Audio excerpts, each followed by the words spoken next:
por nosotros pecadores, ahora ahora y y en la hora de nuestra nuestra muerte. Amén. Amén. Amén. Muchas gracias por la invitación. Con mucho gusto vengo a compartir con ustedes esta gracia de Dios, su presencia que nos anima, nos bendice. Um, para mí en este tiempo de pandemia ha sido aprender cosas nuevas, es como estamos ahorita, ¿verdad? A través de los medios de comunicación, comunicarnos y compartir la palabra de Dios. Este martes próximo celebramos la solemnidad de San Pedro y San Pablo. Y quisiera enfocarnos pues en compartir acerca de estos dos apóstoles. Pablo, encontramos en él el hombre quien llegó a la fe a través de una conversión dramática. Cayó al suelo cuando iba camino a Damasco, donde planeaba apresar a cristianos. Esa era su misión, ¿verdad? Según él, apresar a aquellos que seguían a Cristo. Y también en Pedro encontramos la persona quien llega a la fe lentamente, pero constante. A veces toma 2 pasos hacia adelante, Pedro, y 1 hacia atrás. Él es quien niega a Jesús 3 veces, pero también sabemos que él también confiesa su fe 3 veces. Así que pues hablemos hoy enfocándonos en lo que significa esto de ser apóstoles para nosotros, nuestra vida personal. Hace poco me tocó compartir con un grupo de jóvenes que se están preparando para el sacramento de la confirmación y les preguntamos que escribieran por favor su respuesta a esta pregunta. En tu relación con Jesús, ¿te consideras discípulo o apóstol? ¿Y por qué?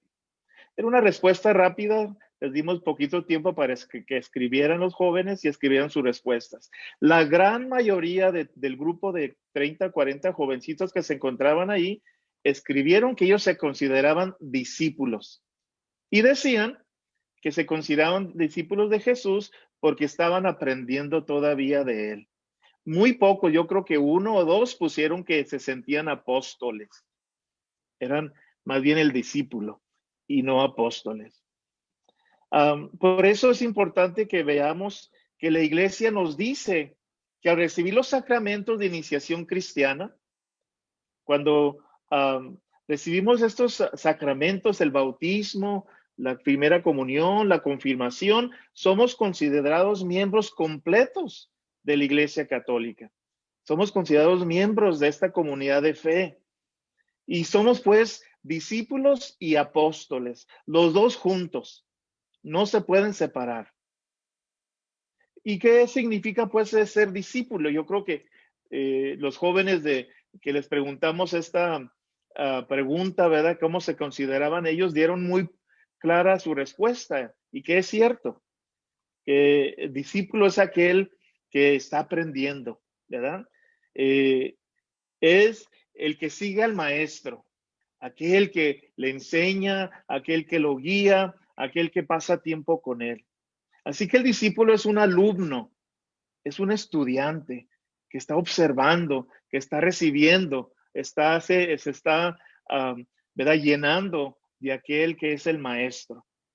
Y su tarea como discípulo es conocer al maestro.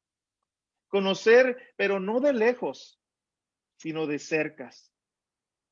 Vivir con él. Sabemos que los evangelios nos dicen que Jesús compartió con los apóstoles, en este caso los discípulos, ¿verdad? Por 3 años aproximadamente. ¿Y qué sucedía en esos 3 años? Pues exactamente eso. Estos discípulos iban, ¿verdad? Conociendo al maestro, caminaban con él, compartían con él. Pasaron esos 3 años, pues, absorbiendo, recibiendo todo aquel que el maestro tenía que enseñarles. Así que conocieron sus enseñanzas, compartieron y fueron testigos verdaderos de sus milagros, de sus grandes obras, de su misericordia, cómo Jesús recibía a todos en su caminar, a todos aquellos que se encontraba, así fueran ricos los aceptaba, si fueran pobres los aceptaba, quien fuera, los enfermos, los más necesitados, Jesús siempre recibía a todos con gran compasión, con gran misericordia. Así que los discípulos lo conocieron a él en esos 3 años, pero también conocieron no nomás lo que hacía Jesús, lo que hablaba, pero llegaron a conocer su corazón. Entraron en una relación íntima con Jesús. Todo el que verdaderamente se acerca a Jesús, le sucede exactamente eso. Termina por enamorarse de él. Llega un enamoramiento completo de aquel que es el Hijo de Dios enviado como Salvador. Y ese encuentro que el discípulo tiene pues con Jesús, cuando lo conoce, lo va recibiendo todo de él, llega hasta enamorarse. Y tenemos grandes ejemplos en los discípulos y en los santos, especialmente santos contemporáneos de nuestros tiempos, que nos dan este gran ejemplo de que al encontrarse con Jesús, al ser sus discípulos, sus estudiantes, llegan a un enamoramiento completo en sus vidas.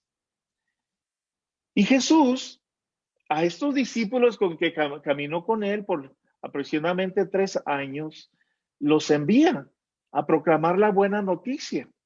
Después de caminar con él, los envía a ellos a que compartan la buena noticia. Escuchamos estas palabras muy seguidamente que quizás no sabemos claramente lo que significa. Pues, ¿qué es la buena noticia? ¿Qué es esto que la iglesia llama buena noticia? Pues la buena noticia es que Dios nos ama con un amor incondicional, porque somos sus criaturas. Somos hechos a su imagen y semejanza. Es un amor incondicional que nos tiene Dios. Dios no pone ninguna condición para amarnos. No hay nada que tengamos que hacer para que Dios nos ame.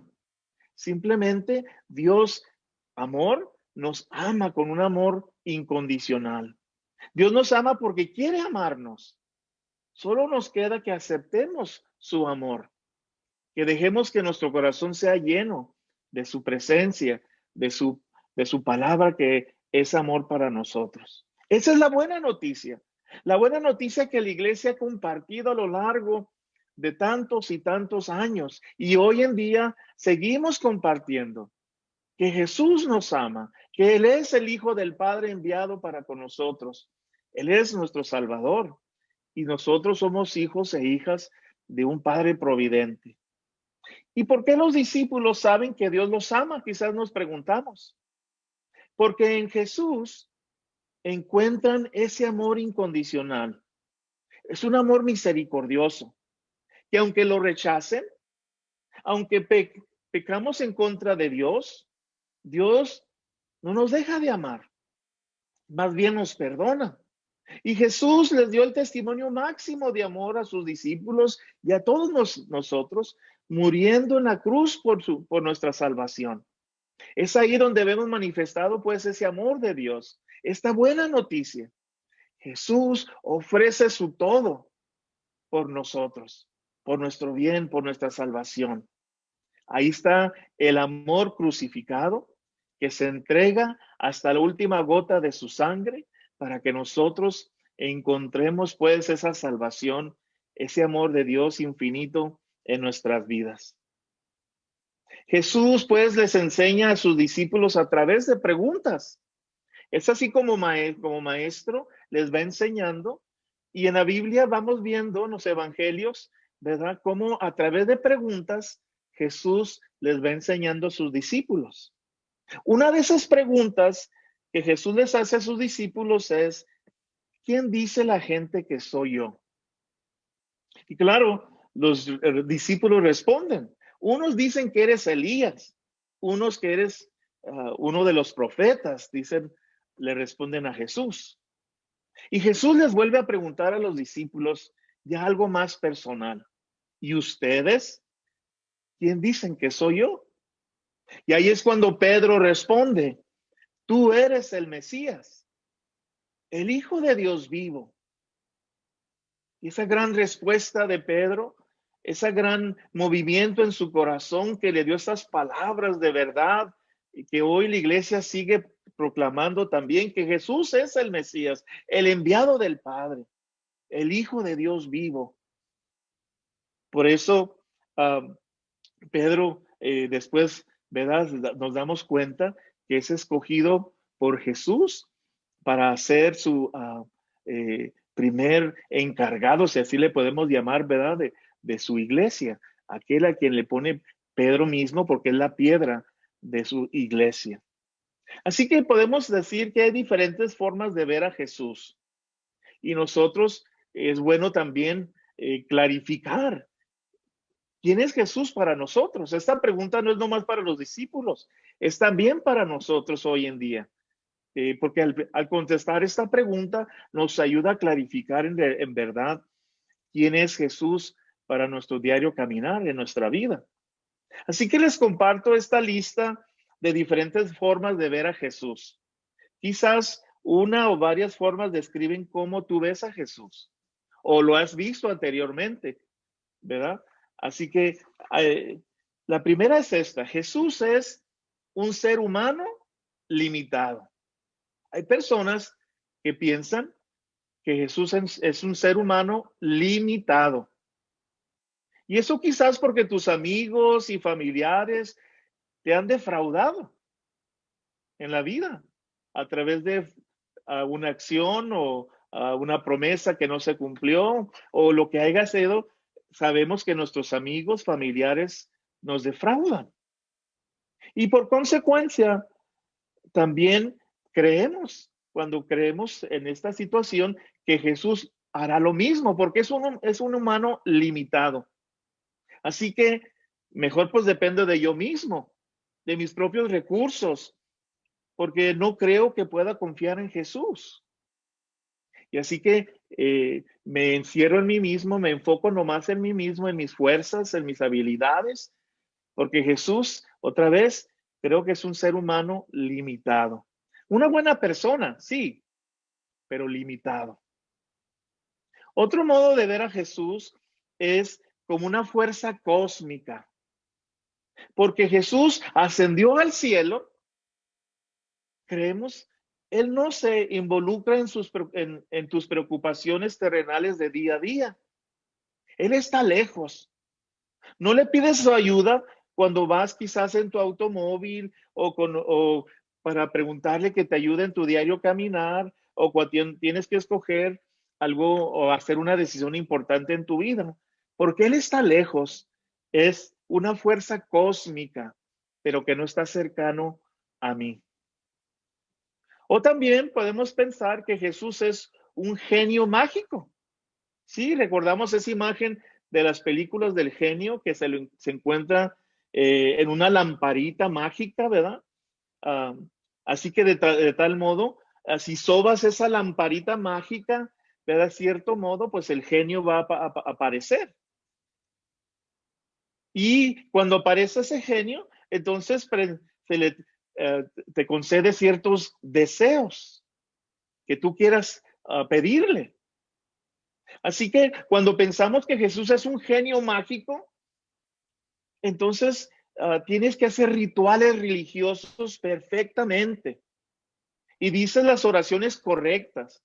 Y cuando nada sucede, piensas que es porque no hiciste las oraciones correctamente. Algo hiciste mal. Porque el genio, porque los rituales que tú llevaste a cabo, pues no lograron lo que tú tanto pedías, ese deseo, esa petición. O quizás también Jesús para muchos es como Santa Claus. Sí, dale a Jesús tu lista de deseos y trata de ser un buen niño, una buena niña, para que te traiga lo que tú quieres. Y así vemos a Jesús como aquel que me va a traer lo que tanto deseo. Tratas pues de ganártelo, ayudando en algún ministerio en la parroquia o hablando mucho de cosas religiosas, utilizando palabras cristianas, porque entre más cosas buenas hagan, más cosas me va a traer este Santa Claus, este Jesús. Y a veces así tengo pues a Jesús en mi vida. O quizás Jesús es un bombón. Sí, Jesús es siempre suave y dulce. Él comprende por qué pecas. Entonces está bien que lo vuelvas a hacer. Raramente ves la necesidad del sacramento de reconciliación. Y si examinas tu conciencia, razonas que no tienes mucha culpabilidad. No, además, pues me va a perdonar de todos modos. Así que no salgo de mis vidas a veces habituales o a veces de mis confusiones o de mis hábitos malos, porque pues en realidad yo ni la culpa tengo. Y además, pues Jesús me va a perdonar de todos modos. O también podemos tener a Jesús como el castigador. Jesús está viendo cada movimiento tuyo, esperando y esperando que hagas algo mal para castigarte. Asumes que nunca serás lo suficiente bueno, buena para agradar a Dios y piensas que no mereces divertirte o recibir cosas buenas. Así que tenemos esa imagen de Jesús, quizás el castigador. O quizás Jesús es el amor encarnado. Cuando te imaginas a Jesús, Él está sonriendo. Él te conoce íntimamente y se preocupa por ti, por tus necesidades, por tu corazón, por tu alma, por tu salvación. Y porque te ama, te lo merezcas o no, cuando experimentas dificultades, las atraviesas con la seguridad de que Él ya está obrando un plan para que todas las cosas terminen según su voluntad. Tu actitud positiva le demuestra a los demás que tú estás bendecido, bendecida por Él, pase lo que pase.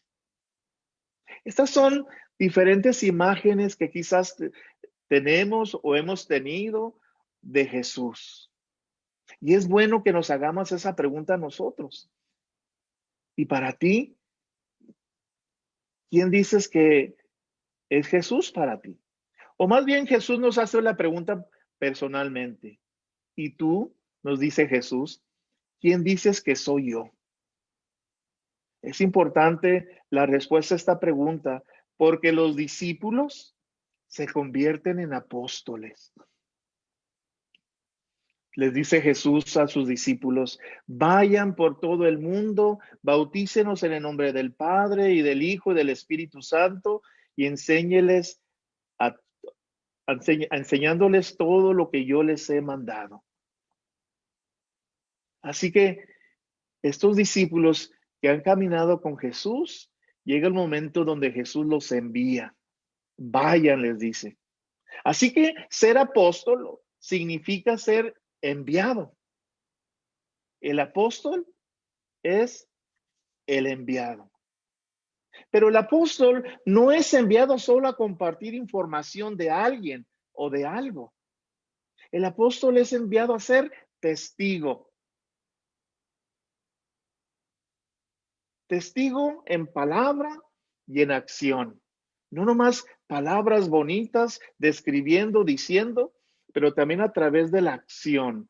La acción a través de un ejemplo de vida, de un compromiso de fe, de un compromiso de servicio, de un compromiso de vivir una vida moral, un compromiso de vivir una vida siguiendo las enseñanzas de la iglesia. Ese es el testigo verdadero, un testimonio pues de palabra, de las enseñanzas que hemos recibido, pero un testigo también de acción, que pone en acción todo aquello que ha aprendido del maestro. Así que en la iglesia tenemos estos dos grandes testimonios de ser apóstoles. Como les decía, este martes próximo celebramos la solemnidad de San Pedro y San Pablo.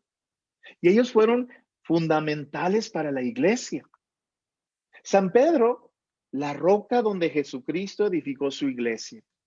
Y San Pablo, quien propagó la palabra de Dios a los gentiles. Fíjense, mis hermanos, estos dos hombres fueron pecadores, como nosotros. Sin embargo, su testimonio y su proclamación viva del Evangelio los llevó a experimentar persecución, encarcelamientos, martirios. En realidad que los dos murieron martirizados. Fue la fe de Pedro y su reconocimiento de Cristo. Tú eres el Mesías, el Hijo de Dios vivo, por cual Jesús lo escogió para ser la cabeza de los apóstoles y el primer líder de la iglesia. Pablo, quien iba en camino a arrestar cristianos, al encontrarse con Jesucristo fue transformado y vivió el resto de su vida con un ardiente celo misionero. Los dos, cada uno con sus propias circunstancias, no solo enfrentaron problemas y dificultades por predicar y enseñar la fe, pero también tuvieron que luchar con ellos mismos, con sus personalidades, con sus errores, con sus debilidades, con sus pasiones, con sus pecados. La iglesia pues nos presenta a San Pedro y San Pablo como ejemplo de cómo perseverar en la fe. Y fíjense, perseverar en la fe no siempre es fácil para ninguno de nosotros, que nos llamamos seguidores de Cristo, que vamos en el camino. Porque a veces tenemos deseos de irnos, como dicen, dejar todo, porque ya cuando no estamos de acuerdo con alguna enseñanza de la iglesia. Hay veces que hay tantas controversias, situaciones donde decimos, pues esto no, yo no lo acepto. Y a veces tenemos deseos de irnos. O a veces nos desalienta el no poder superar nuestras debilidades. Escucho a veces personas que llegan al sacramento de la confesión y dicen, Padre, aquí estoy con los mismos pecados de siempre. Y escucho esa voz desesperada de aquellos que vienen a confesarse y dicen esas palabras. Y a veces nos sentimos así, desalentados, porque no podemos superar estas debilidades.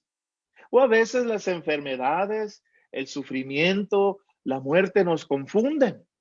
El sufrimiento de un ser querido, la muerte inesperada a través de algo trágico que suceden. Por ejemplo, se me viene a la mente estos situación de Miami, donde se colapsó de repente este edificio y han muerto ya 9 personas que han encontrado y hay más de 150 que desaparecidos. Y a veces pensamos, ¿verdad? ¿Y todo esto? ¿Qué significado tiene? Y aquel que le está pasando eso, que sus familiares están ahí desaparecidos, se desesperan, se desaniman, se confunden. A veces nos causa escándalo el mal testimonio de un líder religioso. Sí, porque a través de una vida doble a veces, ¿verdad? O por lo que dijo, por sus acciones pecaminosas o de mal ejemplo. Y a veces eso nos causa también, pues, ese escándalo, que es difícil mantenernos firmes en el testimonio personal. O también la injusticia, la maldad, el atropello de los más débiles nos desaniman, lo vemos a nuestro alrededor y decimos, ¿dónde va a terminar todo esto? Entonces, todo esto nos va desanimando, nos va quitando la fortaleza, no nomás a nosotros, quizás a aquellos que nos rodean. Y perseverar en la fe, pues no es fácil. Todo esto nos va afectando, nos va lastimando, nos va causando a veces tristezas profundas, desánimos, desalientos, ¿verdad? Y nos causan pues esta confusión. Las cartas de San Pablo nos muestran que él bien sabía que perseverar en la fe, que seguir en el camino, no dependía principalmente de sus propios esfuerzos. Era el Señor quien le ayudaba a mantener la fe. Por eso Pablo, en tantas cartas que escribe, menciona este poder de Dios en su vida. Es el Señor, pues, que nos da las fuerzas para perseverar en la fe a todos nosotros, sus seguidores, sus discípulos y apóstoles. Su fidelidad nos permite ser fieles a Él. Su amor incondicional nos anima a regresar a Él, aun cuando hemos fallado. Últimamente, pues, el testimonio fiel de Pedro y Pablo nos hablan de la fidelidad del Señor para con nosotros. Pidamos, pues, con confianza para que como San Pedro y San Pablo, Dios nos dé las fuerzas para ser fieles testigos del Señor. Somos sus discípulos. Sí, aprendemos de Él, nos enamoramos de Él, aprendemos en nuestra vida, recibimos su palabra, recibimos sus bendiciones. Y también somos apóstoles, somos enviados a ser testigos verdaderos con nuestras vidas, nuestras palabras de aquel que nos envía. San Pedro y San Pablo nos dan pues este ejemplo y nos invitan a nosotros poner en práctica también esta oportunidad. No sé cuánto tiempo me queda más para compartir. ¿Tenemos un poquito más tiempo? ¿Como unos 2, 3 minutos?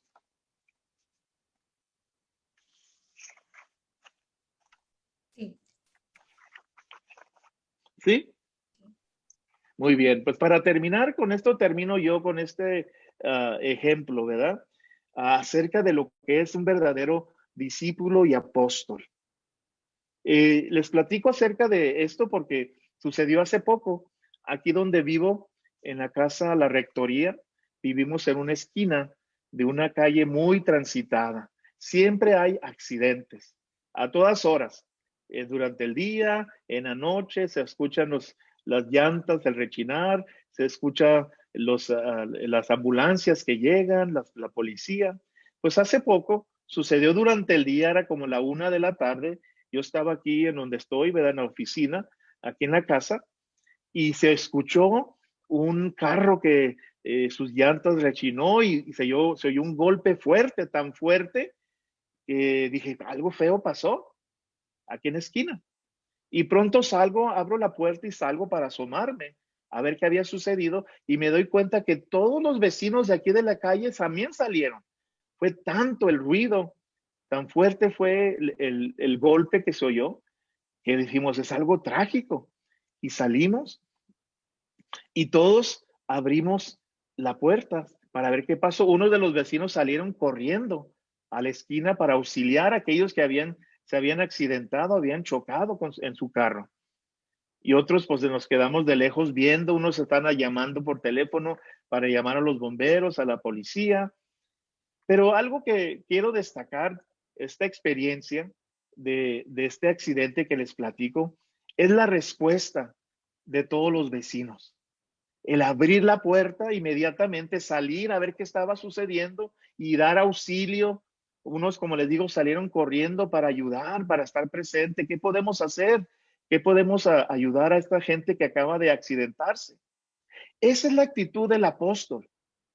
Esa es la actitud que nos invita a la iglesia a tener, que estemos atentos a las necesidades